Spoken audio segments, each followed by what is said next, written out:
So we come to the end of the week and the end of chapter 4. I've been discussing with my patrons maybe changing the format. I seem to have a couple dozen people who are looking at these Greek videos, but it's not necessarily translating into patronage. So I may change the format a little, but this might be the last time in this particular interlinear format, at least for the whole thing. I might do a verse here and there. We'll see what happens. Let's go ahead and do today's translating. And they were placing at the feet of the apostles. That is, these. So if anybody had extra stuff, they were selling it and bringing it and laying it at the feet of the apostles. Now we're going to get an example of a specific person, Barnabas, who did this. By the way, this is tithemi. We can tell that it has the funny reduplication there with the iota. It's imperfect, therefore. It has the letters of the present stem with an augment, so it's imperfect. And they were placing it, the money, the stuff from the sales, at the feet of the apostles. And, procrastinator, it was being given to each as someone would have need. So this is didymi, but we have a me verb fest here.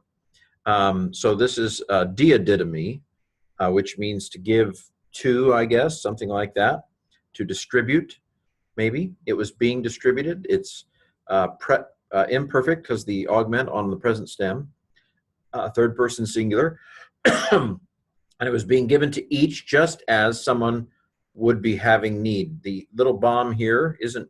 It's translated, I translated with the would. This is actually the imperfect of a me. As someone was having need is kind of the translation, but the bomb, I think, takes it from was having to would be having, makes it a little less certain, a little more into the realm of probability. This is the indefinite pronoun, okay?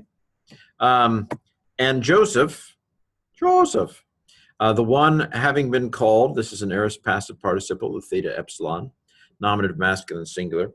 The one having been called Barnabas by the apostles. Barnabas is not his given name. Barnabas is a Christian name, as it were, that they gave him because he was a son of encouragement. And I talked a little bit in my overview about how encouraging a person I think he was. I might, in my patrons only video tomorrow, talk a little bit about Barnabas. In Galatians. Okay, which is being translated son of encouragement. Boy, that's a mouthful, isn't it? Methermeneuomenon. This is a periphrastic form of the verb to be with a participle. Men are passive participles. We could just say which is translated if we wanted to. This is present. It's awfully long, but it's present. Which is being translated son of encouragement. Paraklesis. He's a Levite, Lewites. Interesting that they still knew who the Levites were, even in the time of the New Testament. I always found that striking. Of Cyprus by race, and of course he's Jewish by race, and I talked a little bit about race in my overview, I think at the beginning of the week. A field being to him, this is genitive absolute, having sold, aorist active participle, he brought the money and placed it at the feet of the apostles. This is the irregular of Pharaoh. I know it doesn't look anything like Pharaoh. Who knew? It's just something you have to memorize. He brought the money and he placed it, ethaken, that's the aorist of tithemi, at the feet of the apostles. Well, like I said, we may do a slightly different format going forward where I do English videos, English podcasts, daily instead of the interlinear, and then maybe for my patrons do a little deeper dive into the interlinear and the interpretation on Saturday. But I will put up I will do the podcast while looking at the Greek, and so those will be on YouTube. That's what I'm thinking right now. Have a great weekend.